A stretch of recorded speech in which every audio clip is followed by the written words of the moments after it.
যুক্তরাজ্য অর্থাৎ ব্রিটেনে নাচের ক্লাসে 3 শিশুকে হত্যা, ব্রিটিশ তরুণের 52 বছরের কারাদণ্ড। যুক্তরাজ্যে একটি নাচের ক্লাসে 3 শিশু হত্যায় জড়িত এক ব্রিটিশ তরুণকে 52 বছরের কারাদণ্ড দিয়েছে দেশটির আদালত। বৃহস্পতিবার 23 জানুয়ারি রায়ের পর প্রধানমন্ত্রী কিয়ার স্টারমার ঘটনাটিকে ব্রিটেনের ইতিহাসে সবচেয়ে আতঙ্কজনক মুহূর্তের একটি হিসাব বলে উল্লেখ করেছেন। জানা গেছে, রায় ঘোষণার আগে অপরাধী এক্সেল রুডা কুবানা 3 মেয়ে শিশুকে হত্যা ও 10 জনকে ছুরিকাঘাতে আহত করার অভিযোগ স্বীকার করেন।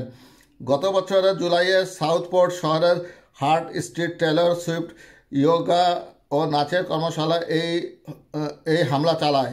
নৃশংস এই ঘটনার পর যুক্তরাজ্য জুড়ে দাঙ্গা ছড়িয়ে পড়ে।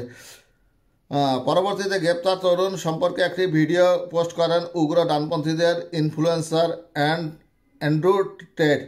ছুরিকাঘাতের ঘটনায় একজন অবৈধ অভিবাসী দায়ী বলে প্রচার করেন তিনি। সেই সময় ভিডিওটি 1,50,00,000 বার দেখা হয়। দাঙ্গার ঘটনায় মুসলিম কাউন্সিল অব ব্রিটেন জানায়, রুশ একটি সংবাদ মাধ্যমের ভুল তথ্যের কারণে অনলাইনে গুজব ছড়িয়ে পড়ে। এর ফলে মুসলিমদের উপর চড়াও হয় উগ্র ডানপন্থীরা।